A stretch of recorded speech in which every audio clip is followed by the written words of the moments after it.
Hello everyone, my name is Abhishek and I welcome you all to our छोटा सा beautiful सा channel that is insights on physics. तो आज के lecture में हम देखने वाले हैं what is the Lami's theorem as constraint to force of friction या फिर न्यूमेरिकल्स ऑन फ्रिक्शन। तो हम आज लेमिस थ्योरम का इस्तेमाल फ्रिक्शन के न्यूमेरिकल्स सॉल्व करने में करने वाले, मतलब कुछ ऐसे न्यूमेरिकल्स जिसमें लेमिस थ्योरम का यूज करके आंसर्स निकाल सकते हैं। So let's start with this beautiful topic. Let's start.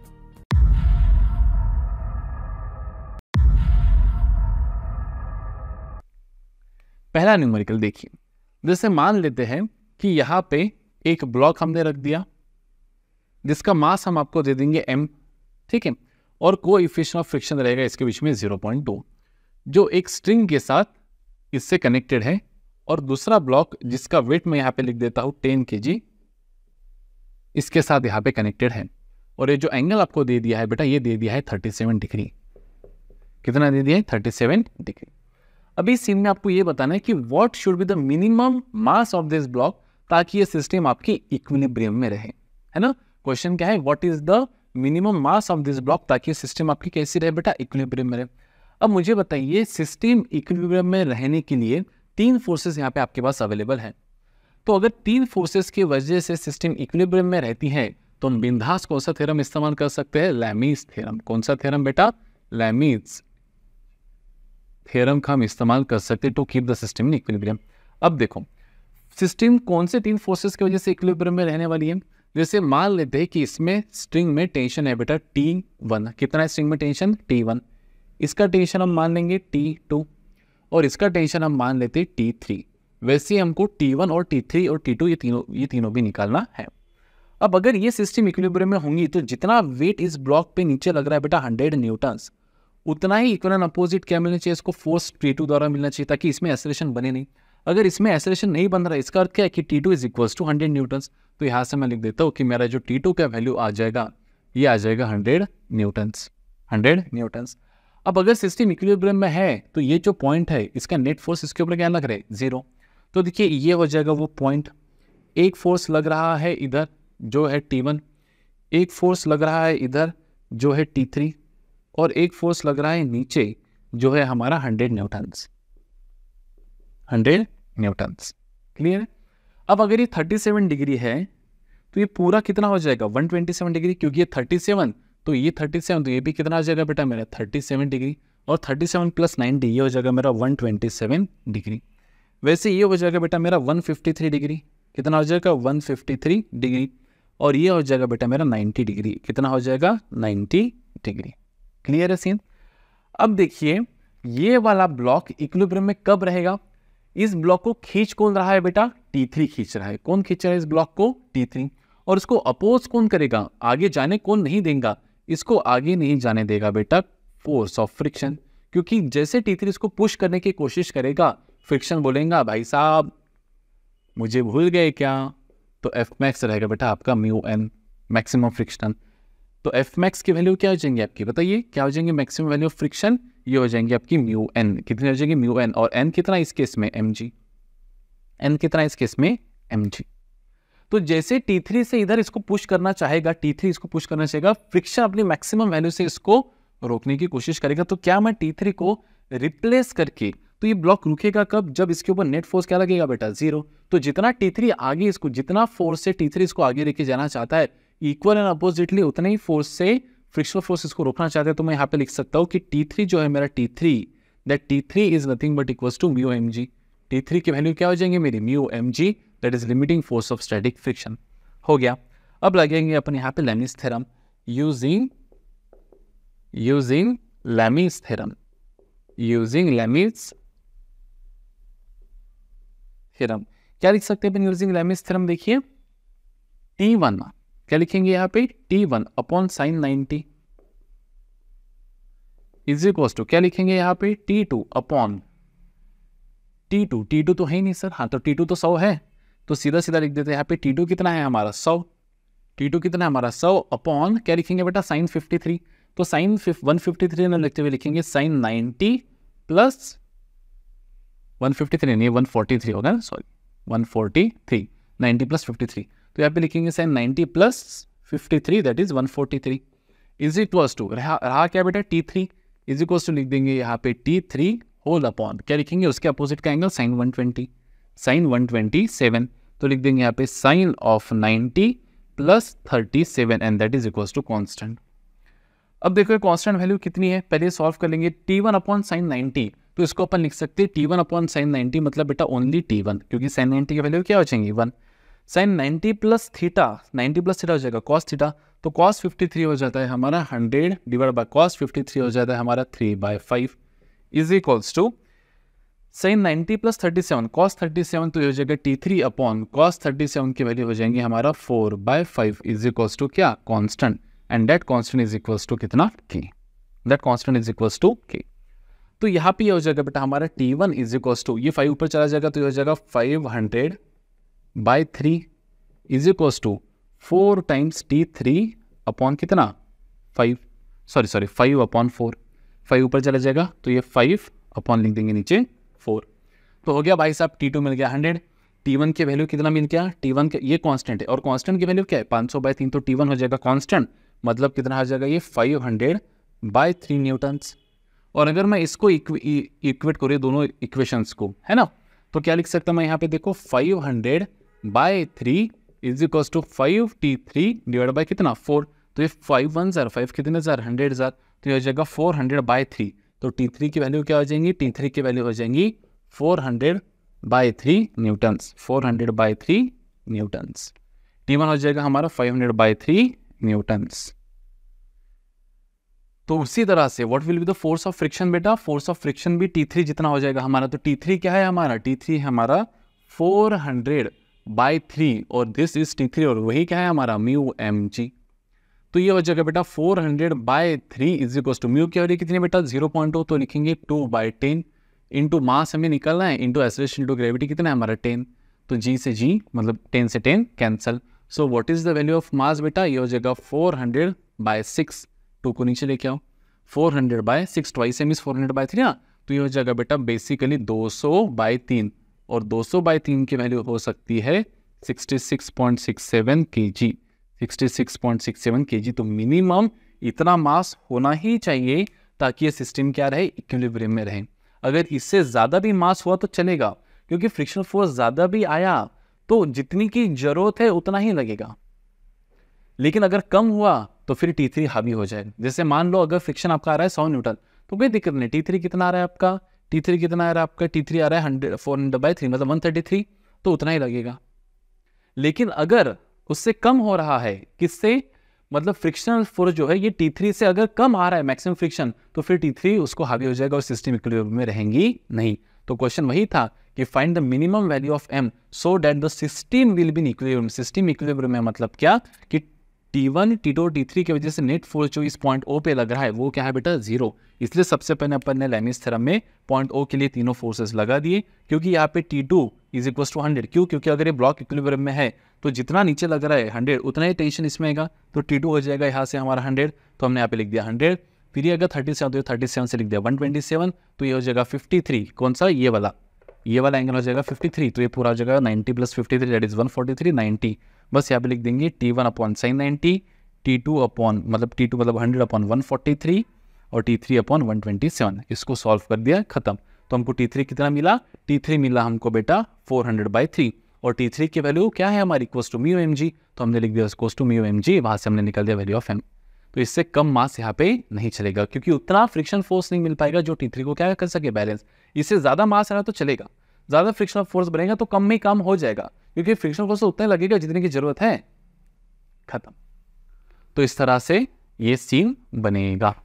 I hope आपको ये क्वेश्चन समझा होगा। चलिए और एक क्वेश्चन ले लेते हैं ताकि आपको और डीपली इसको समझ में आ जाए। चलिए और एक स्टैंडर्ड न्यूमेरिकल हम यहाँ पे ले लेते हैं। ये ऐसे न्यूमेरिकल्स काफ़ी बार पूछे गए। देखिए न्यूमेरिकल पूछने का तरीका अलग हो सकता है, कॉन्सेप्ट एक ही है। तो मैं आपको यही एक न्यूमेरिकल अलग अलग कॉन्सेप्ट से कैसे पूछा जा सकता है वो भी एक्सप्लेन कर दूंगा। पहले अपने न्यूमेरिकल को समझने की कोशिश करते हैं।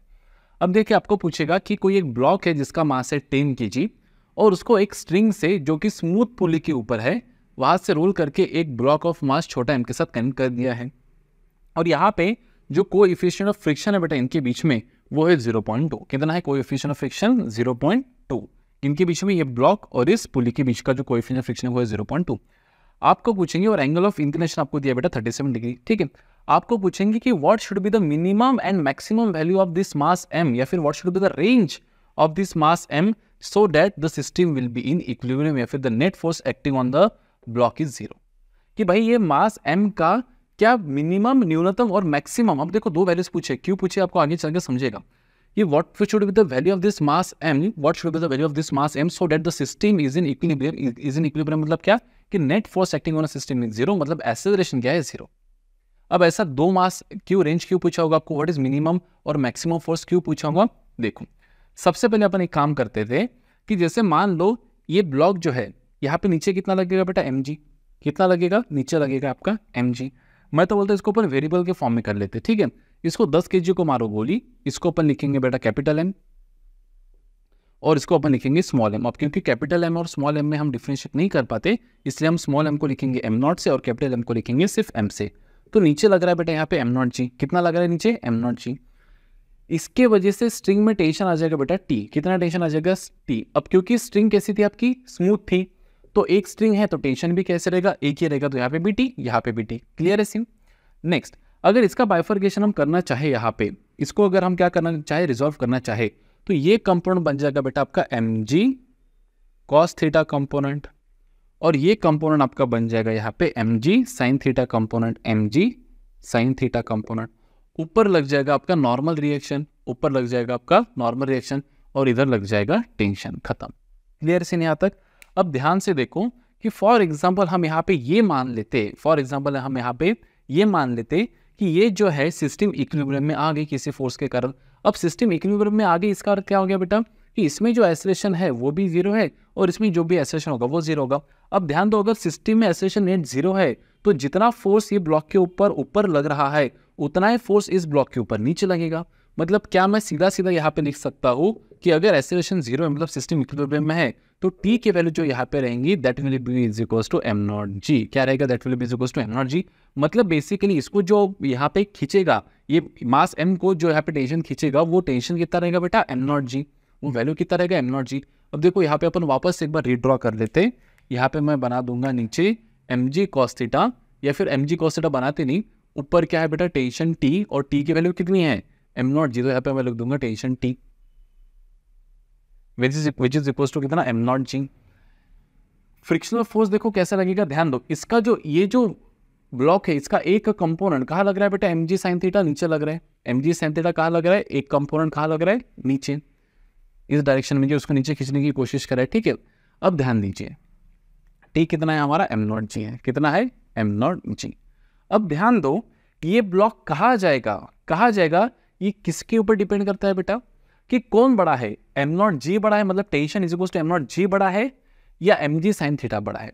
अब दो कंडीशन यहाँ पे बनते हैं, क्या, कि पहला कंडीशन कि if T is equal to m0g is greater than mg sin theta, mg sin theta, अगर m0g ज्यादा है किससे, mg sin थीटा से, mg sin थीटा से m0g कैसा है बेटा, ज्यादा है, तो ये ब्लॉक कहाँ जाने की कोशिश करेगा, ऊपर।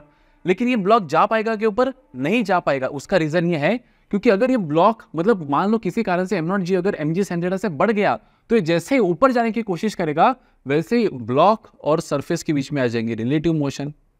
क्या आ जाएंगे बेटा, रिलेटिव मोशन। और जहां जहां ये रिलेटिव मोशन, वहां वहां आया फ्रिक्शन, और फ्रिक्शन कहाँ लगेगा, फिर अपोजिट दिशा में इसको रोकने की कोशिश करेगा। तो कब तक रोकने की कोशिश करेगा, जब तक वो अपनी maximum value of limiting friction तक नहीं पहुंच जाता। मतलब कहाँ तक नहीं पहुंच जाता, म्यू mg cos थीटा तक नहीं पहुंच जाता। क्यों sir mu mg cos theta, क्योंकि देखो इस केस में नॉर्मल रिएक्शन कितना है, mg cos theta. So what will be the maximum value of friction, the maximum value of friction is mu times normal reaction, मतलब the maximum value of friction यहाँ पे हो जाएंगे मेरी म्यू mg cos थीटा। मैं एक second I guess थोड़ा refill, यहाँ पे इंक फेंट हो रही है, तो मैं 1 मिनट में इसको रिफिल कर लेता हूँ, 1 सेकेंड। एन कितना हो जाएगा हमारा mg cos थीटा, ठीक है। तो फ्रिक्शनल फोर्स यहाँ पे कितना लग सकता है, maximum mu mg cos theta. वापस से लिख देता हूँ कि फ्रिक्शनल फोर्स कितना लगेगा बेटा यहाँ पे, maximum F max, and the value of F max in this case will be mu mg cos theta, mu mg cos theta. तो ये कब तक रोक पाएगा, जब तक मेरा टेंशन, देखो जैसे मान लो अगर ये mg sin थीटा आपका 10 और ये है आपका कितना बेटा, ये है आपका जैसे मान लो 20, कितना है 20। तो ये तो अपने हाथ में है ना कि कितना मास हमें लेना है। जैसे मान लो ये 10 है, ये 10 है, और ये भी मान लो आपने मास इतना ले लिया कि mg कितना आ जाएगा आपका 10, मान लो मास आपने ले लिया 1 kg, तो 1 × 10 कितना हो जाएगा 10 न्यूटन। अब यहाँ पे तो ये बैलेंस हो गया, क्या हो गया, बैलेंस हो गया। जैसे मान लो आपने और मास रख दिया, और मास रख दिया, तो क्या होगा, mg बढ़ जाएगा, mg बढ़ जाएगा तो फ्रिक्शन बोलेंगे मैं हूं ना, तो फ्रिक्शन रोल में आ जाएगा। और बढ़ा दो, और बढ़ा दो, तो ये mg cos थीटा और बढ़ेगा, क्योंकि लग सकता है μ mg cos थीटा, लेकिन लगेगा कितना, जितने की जरूरत है। तो ये कब तक रोक पाएगा इसको, जब तक आपका m0g की वैल्यू किसके जितनी नहीं हो जाती बेटा, mg sin theta plus μ mg cos theta जितनी नहीं हो जाती, है ना। तो ये सिस्टम इक्विलिब्रियम में कब रहेगी, अगर ये सिस्टम में एसिलेशन 0 है बेटा ऊपर, एसिलेशन 0 है ऊपर, तो ये सिस्टम कब तक इक्विलिब्रियम में रहेंगी, जब तक net force acting on a system क्या नहीं होता, 0, और 0 हो गया मतलब कि ऊपर लगने वाले फोर्सेस माइनस नीचे लगने वाले फोर्सेस बैलेंस। तो यहाँ पे लिखेंगे अपन T इज इक्वल टू लिखेंगे mg sin थीटा प्लस लिख देंगे यहाँ पे μ mg cos थीटा। तो टेंशन की वैल्यू क्या लिख सकते हैं अपन, मतलब टेंशन ही क्या हो जाएगा हमारा m0g बेसिकली, तो m0g की वैल्यू यहाँ पे हो जाएंगी हमारा mg sin theta plus mu m0g लिखना चाहिए था यहाँ पे mu m0g cos theta. So what is the value of m0 की वैल्यू हो जाएंगे बेटा, ठीक है रहने देते, यही तक रहने देते हैं कि what will be the value of m0, या फिर m0 लिख सकते हैं अपन, m0 की वैल्यू हो जाएंगे बेटा यहाँ पे m sin theta plus mu m0 cos theta. बस हमने g को कैंसिल आउट कर दिया, तो ये हो जाएगी बेटा मैक्सिमम वैल्यू ऑफ मास। क्योंकि अगर अभी इसके ऊपर आपने अगर मास लगा दिया, इसके ऊपर अगर इससे ज्यादा आपने मास m0, ये वैल्यू से ज्यादा अगर मास आपने यहाँ पे लगा दिया, तो क्या होगा कि आपका m0g बढ़ जाएगा। m0g किससे बढ़ जाएगा, इन दोनों से भी बढ़ जाएगा। अब इसको नीचे कौन ला सकता है, कौन रोक सकता है इसको, बस mg sin थीटा रोक सकता है प्लस mg cos थीटा। ये तो वैल्यू बढ़ नहीं सकती, ये भी फ्रिक्शन की मैक्सिमम वैल्यू एक लिमिट से बढ़ नहीं सकती, तो बढ़ा क्या सकता है बस सिर्फ मास। तो अब इस मास के ऊपर अगर आपने यहाँ पे मास हंग कर दिया, तो टेंशन इससे इन दोनों फोर्स से कैसा हो जाएगा, ज्यादा हो जाएगा, और सिस्टम कहाँ मोशन में आएंगे बेटा, ऊपर मोशन में। So this is the maximum value of मास, जहां तक आप सिस्टम को क्या रख सकते हैं बेटा, इक्विलिब्रियम में रख सकते हैं। ऐसा ही उल्टा सोच के देखो कि जैसे मान लो आपने मास को कम किया, तो फ्रिक्शन की जो मैक्सिमम वैल्यू है वो भी क्या होंगी, मैक्सिमम वैल्यू नहीं लगेंगी, अभी थोड़ी कम लगेंगी। एक लिमिट ऐसा भी आएंगे जब आपका mg sin theta equals to क्या हो जाएगा m0g, तो फ्रिक्शन की तब जरूरत ही नहीं है, फ्रिक्शन की तब जरूरत ही नहीं, क्योंकि फ्रिक्शन बोलेंगे मेरा काम ही क्या है, रिलेटिव मोशन ही नहीं हो रहा है ना, जितना तुम्हारा mg sin थीटा है उतना ही क्या है तुम्हारा m0g है। और आपने m0 कम कर दिया, तो अभी क्या होगा, mg sin थीटा हावी हो जाएगा, अभी mg sin थीटा हावी हो जाएगा, क्योंकि आपने m0 और कम कर दिया, मतलब m0 इतना आपने कम किया कि m0g की जो वैल्यू है वो mg sin थीटा से भी कम है। तो ये फोर्स जो है टेंशन, ये इससे भी क्या हो जाएगा, कम हो जाएगा। कम किया तो बोलेगा, तो कम किया तो क्या हो जाएगा, mg sin थीटा बोलेगा अरे यार मैं तो हावी हो जाऊंगा, क्योंकि इसका फोर्स बढ़ गया इससे। तो अभी ब्लॉक कहाँ जाना चाहेगा, रिलेटिवली नीचे जाना चाहेगा। अभी ब्लॉक कहाँ जाना चाहेगा, नीचे। तो फ्रिक्शन बोलेगा यार मैं नीचे तो नहीं जाने दूंगा, क्यों, क्योंकि जब तक मैं हूं तब तक तो तुम मूव भी नहीं हो सकता। तो ये कब तक मूव होने नहीं देगा बेटा, म्यू mg cos थीटा तक, क्योंकि मैक्सिमम वैल्यू ऑफ फ्रिक्शन क्या हो सकती है, म्यू mg cos थीटा। जैसे मान लो ये लग सकता था 10, लेकिन जरूरत नहीं थी, बस एक का ही डिफरेंस था। जैसे मान लो ये था 10, ये था 11, तो एक का ही डिफरेंस था, एक की वजह से नीचे जा रहा था, तो फ्रिक्शन बोलेगा 10 है मेरे पास, मैं एक ही दे देता हूँ, बैलेंस हो जाएगा सीन, हो गया बैलेंस। तो ऐसा कब तक बैलेंस करेंगे ये, जब तक मैं मास को इतना ना घटा दूं कि ये प्लस इसका मैक्सिमम वैल्यू, क्योंकि अगर मैं इसको घटा रहा हूं तो इसको बढ़ना पड़ेगा नीचे जाने से रोकने के लिए, तो मैं मास को तब तक इतना घटा दूंगा कि ये प्लस ये मिलकर फाइनल इसको क्या कर लेंगे बेटा, बैलेंस कर लेंगे। अगर अभी इसके नीचे, अभी अपनी मैक्सिमम सीमा पे आ गया, mu mg cos theta maximum value तक अपने आ गया। अब अगर इससे कम मैंने मास कर दिया तो ये अभी बढ़ नहीं सकता। जैसे मान लो ये है मेरा 10, ये है 5, घटाते 5, और ये भी है 5, इसका मैक्सिमम वैल्यू 5 है, और इसका मैंने अभी 5 कर दिया, और ये है 10। अभी मैं इसको तो, ये तो अपना मैक्सिमम वैल्यू पे आ गया, अभी इससे बढ़ नहीं सकता फ्रिक्शन। मैंने इसको और कम कर दिया, 4 कर दिया, तो अभी सिस्टम कहाँ जाएंगे बेटा, 10, 5 और 4, मतलब नो, सिस्टम जाएंगे नीचे। तो what is the last maximum value, कि भाई फ्रिक्शन कहाँ लगे, उधर लगे, और सिस्टम बैलेंस रहे। मतलब अगेन क्या हो जाएगा यहाँ पे, फोर्सेस इक्विलिब्रियम में। तो कंडीशन 2 क्या होगा बेटा, कंडीशन 2 कि भाई आपका mg sin थीटा जो है, mg sin थीटा वो ज्यादा है किससे बेटा, m0g से। तो इस केस में बैलेंसिंग कंडीशन क्या रहेगा, ऊपर लगने वाले फोर्स इज इक्वल टू नीचे लगने वाले फोर्स। तो क्या लिखेंगे यहाँ पे, t plus m0g is equal to t plus plus mu M naught G cos theta, T plus friction ना, tension plus friction, T plus mu M naught G cos theta is balancing M G sine theta. So what is the tension? T इस case में क्या हो जाएगा बेटा आपका? ये हो जाएगा आपका tension M G sine theta minus mu M naught G cos theta. T को हम लिख सकते हैं बेटा, क्या लिख सकते हैं? टी को हम M naught G is equals to M G sine theta minus mu M naught G cos theta. तो जी से जी कैंसिल, तो what is the minimum mass? M naught, it is equals to M sine theta minus mu M naught cos theta. तो अगर आप गौर से देखिए इसको, शायद थोड़े कंफ्यूज हो गए होंगे आप, शायद थोड़े कंफ्यूज हो गए होंगे आप. देखो सीन एक ही है, एक ही सिनेमा. आपको एकदम शॉर्ट में एक्सप्लेन कर देता हूँ. जैसे मान लो ये था आपका ब्लॉक ऑफ मास m, इसको नीचे कौन लेके जा रहे वाला था? हमेशा एम जी साइन थीटा. कौन लेके जा रहा है इसको? हमेशा नीचे एम जी साइन थीटा. ठीक है, टेंशन हमेशा इधर लग रहा है, जो है हमारा टेंशन की वैल्यू क्या है? एम नॉट जी. खत्म. अब दो केस हो सकते हैं, एक तो पूरा का पूरा फ्रिक्शनल फोर्स लगेगा बेटा इधर, कहा? नीचे. तो क्या लिख सकते हैं अपन? M G sine theta plus frictional force is equals to T. ये सीन हो जाएगा तब. या फिर पूरा का पूरा फ्रिक्शनल फोर्स लगेगा ऊपर, तो इस केस में क्या लिखेंगे बेटा? T plus F is M G sine theta. खत्म. तो यहां से टेंशन मतलब क्या था आपका? Tension is nothing but M naught G. यहां से टेंशन का वैल्यू क्या रहेगा? टेंशन का वैल्यू रहेगा M G sine theta minus F. तो दो ही आंसर हो सकते हैं इसके. तो what is the range of force बेटा? रेंज ऑफ फोर्स जो उसको रोकेगा. What is the range of force जो उसको रोकेगा? That range of force is, अगर मैं रेंज की बात करूं तो जो आपका एम नॉट जी होना चाहिए, फोर्स एम नॉट जी, ये किससे कम होना चाहिए? This M naught G should lie between, this should be less than M G sine theta plus mu M G cos theta. और किससे ज्यादा होना चाहिए बेटा? M G sine theta minus mu M G cos theta. तो आपका जो ये फोर्स है, फोर्स जो टेंशन से आ रहा है, या फिर आप सीधा सीधा खुद यहाँ पे फोर्स लगा रहे हो, उसका रेंज क्या है? मिनिमम फोर्स इतना हो सकता है, मैक्सिमम फोर्स इतना हो सकता है. इससे ज्यादा अगर फोर्स रहा तो ऑब्जेक्ट जाएगा ऊपर, इससे कम अगर फोर्स रहा तो ऑब्जेक्ट जाएगा बेटा आपका नीचे. So this is the range of force for which the system will be in equilibrium.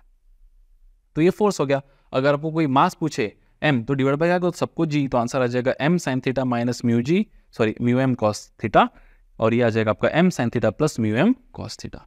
So this will be the value of mass. थोड़ा सा डिफिकल्ट नहीं बोल सकते इसको, समझने के लिए थोड़ा ये हेवी न्यूमेरिकल हो सकता है, लेकिन उतना भी हेवी नहीं कि एकदम समझ में ही ना आ जाए. बस इसको ध्यान में रखो कि this is the range of force. ये वो रेंज ऑफ फोर्स है जिसके लिए सिस्टम क्या रहेगी आपकी? System will be in equilibrium. M G sine theta, आप ऐसा भी ध्यान में रख सकते हो इसको, M G sine theta plus minus mu M G cos theta. This is the range of force, है ना? M G sine theta minus mu M G cos theta, M G sine theta plus mu M G cos theta. तो M G sine theta plus minus mu M G cos theta is the range of force for which the system will be in equilibrium. तो अभी अगर आपको direct ऐसा सवाल आ जाए तो इतना कार्यक्रम करते ही मत बैठना, direct M G sine theta minus mu M G cos theta.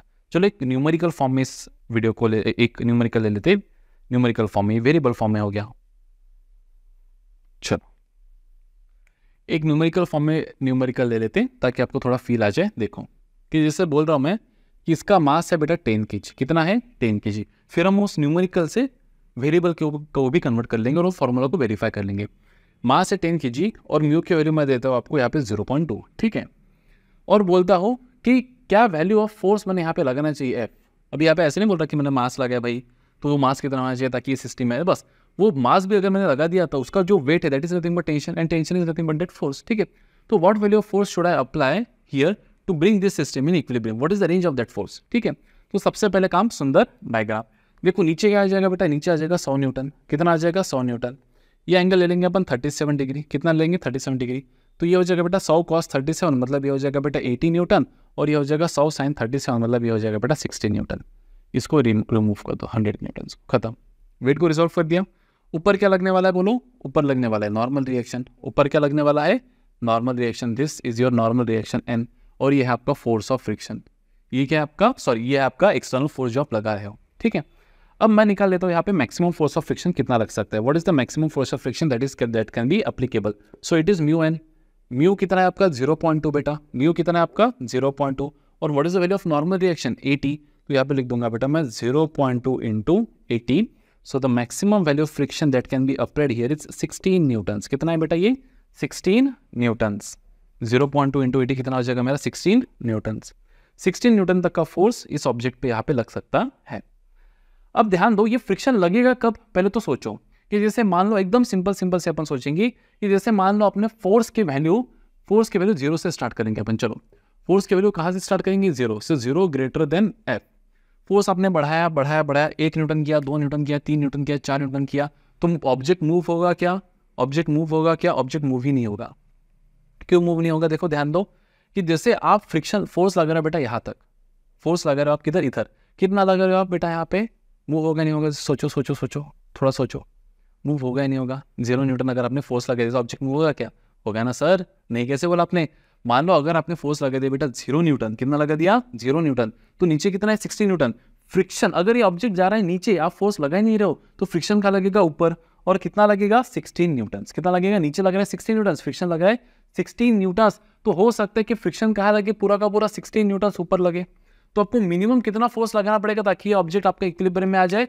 Minimum force जो आपको लगाना पड़ेगा ऑब्जेक्ट को इक्विलिब्रियम में लाने के लिए कि F + 16 मिलकर जो फोर्स है बेटा वो किसको बैलेंस करना चाहिए 60। तो F + 16 मिलकर किसको बैलेंस करना चाहिए बेटा, मिनिमम फोर्स F + 16 किसको बैलेंस करना चाहिए 60 को। सो what is the value of minimum force 60 - 16, and 60 - 16 की वैल्यू हो जाएंगे बेटा 44 न्यूटन्स। अब अगर आप इसको गौर से देखें तो ये जो फोर्स की वैल्यू हमने यहाँ पे निकाली है ये 60 मतलब क्या है हमारा mg sin थीटा है सर, -16 क्या है सर हमारा म्यू mg cos थीटा है सर। और ये वो वैल्यू है सर फोर्स की जो कम से कम होनी चाहिए, नहीं तो ऑब्जेक्ट इक्विलिब्रियम में नहीं रहेगा।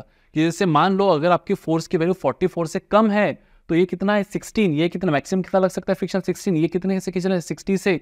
अगर आपका फोर्स है बेटा 10 न्यूटन तो ऑब्जेक्ट जाएगा नीचे क्योंकि 44 से कम है। तो मिनिमम आपको वैल्यू कितना लगाना पड़ेगा फोर्स का 44।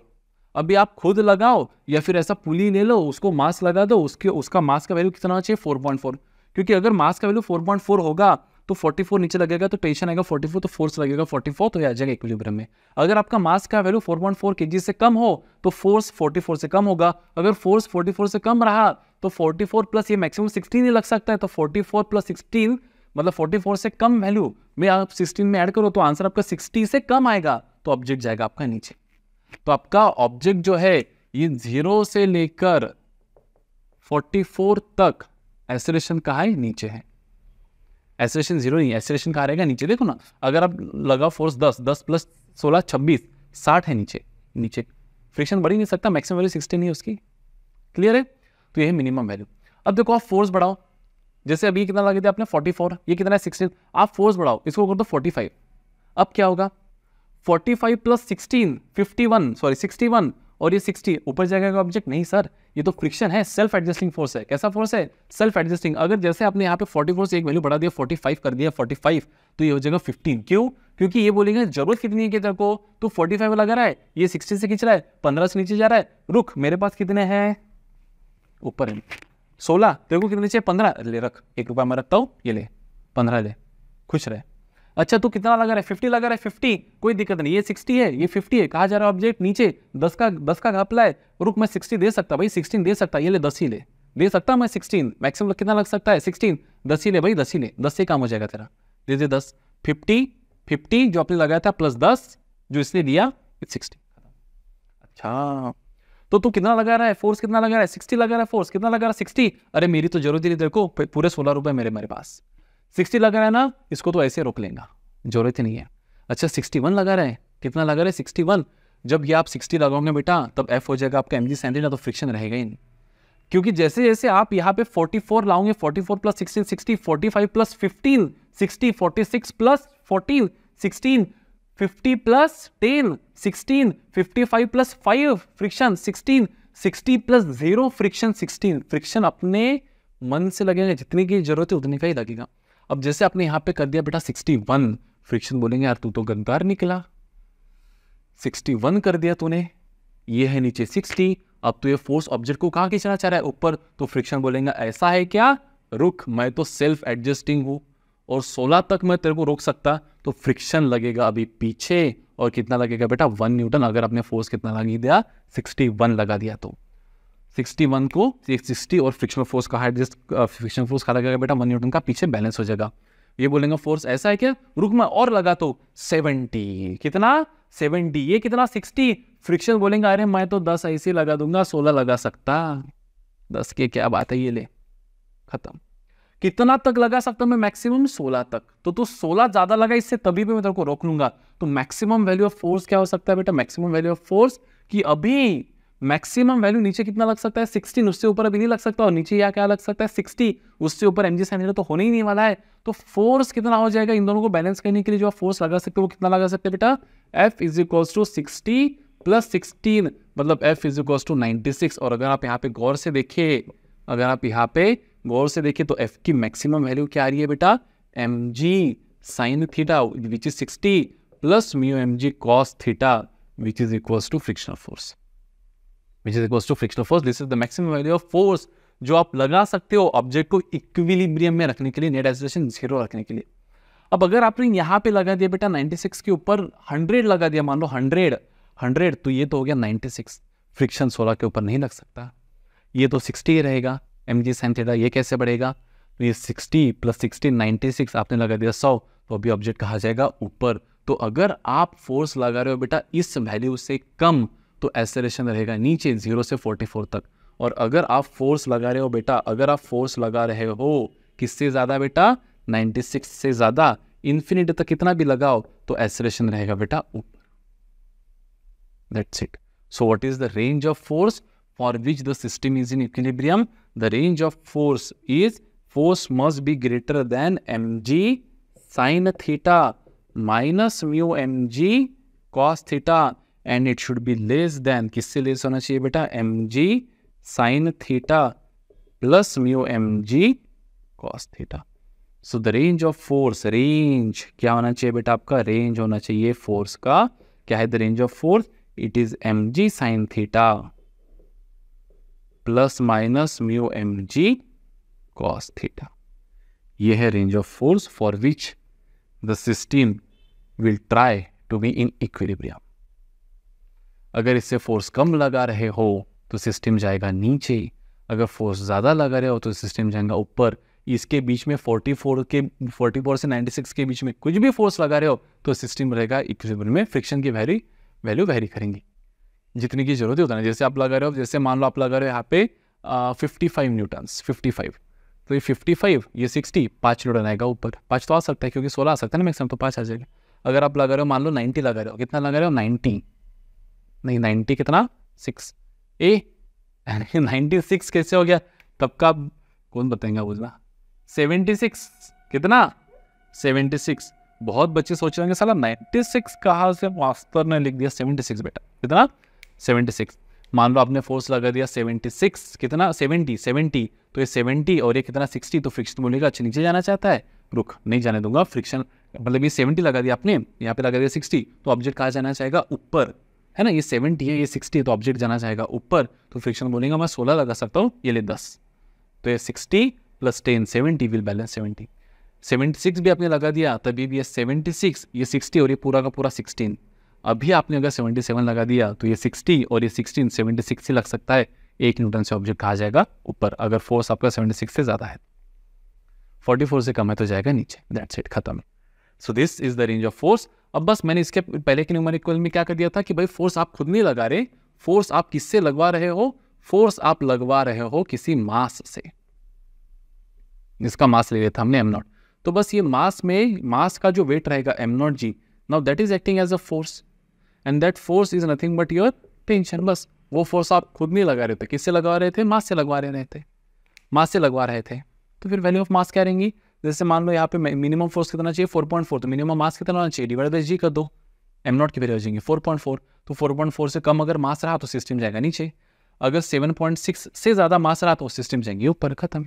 मास से काम करवा रहे थे वही काम जो आप खुद कर रहे थे। क्लियर है बेटा? आई गेस थोड़ा डिफिकल्ट हो गया होगा ये टॉपिक आपके लिए, लेकिन मैंने अपनी तरफ से जितना इजी करके समझा सकता था उतना मैंने यहाँ पे समझाने की आपको कोशिश किया हो। क्लियर है सीन? मिलते हैं अगले न्यूमेरिकल में, तब तक पढ़ते रहिए। इस न्यूमेरिकल को आप अपनी ओर से एक बार खुद को समझाने की कोशिश कीजिए और लाइफ में आगे बढ़ते रहिए। बाय।